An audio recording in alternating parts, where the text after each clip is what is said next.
నిజానికి ఆ ముగ్గురు ముందుకొచ్చారు. రాష్ట్రం ఏదైతే కోరుకుందో అదే జరిగింది ఈరోజు.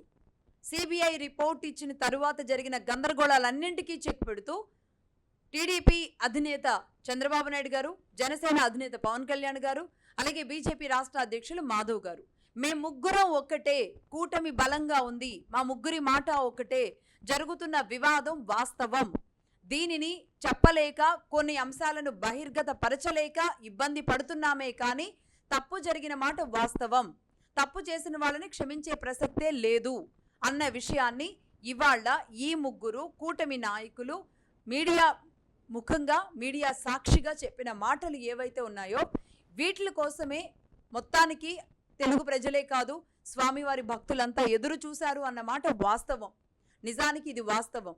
ఏనాడైతే సిబిఐ రిపోర్ట్ వచ్చిందో ఆనాటి నుంచి అది బహిర్గత పరిచిందో, అంటే ప్రభుత్వానికి ఇచ్చిన రిపోర్ట్ ఏదైతే ప్రజాక్షేత్రంలోకి వచ్చిందో ఆ రిపోర్ట్ చూసిన తరువాత ఎదురైన అనేక అనుమానాలు, అంటే వైసీపీకి సపోర్ట్ చేసిందా టీడీపీ అనేలాంటి కూటమి, వైసీపీకి కూటమి సపోర్ట్ చేసిందా అనేలాంటి ఒక భయంకర పరిస్థితులు కూడా దారితీశాయి.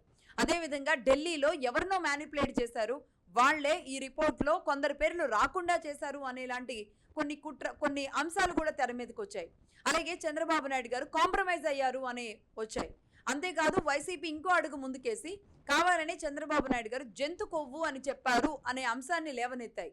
ఇది కాస్త అది కాస్త అన్నీ కలిపి కలగలిపి దుమారంగా మారి గత కొద్ది రోజుల నుంచి ఆంధ్రప్రదేశ్లోని అవసరాలు, ఆంధ్రప్రదేశ్లోని అభివృద్ధి వీటన్నింటినీ మర్చిపోయి ఇక అనేక వివాదాల మధ్య మాట్లాడుకుంటున్నారు.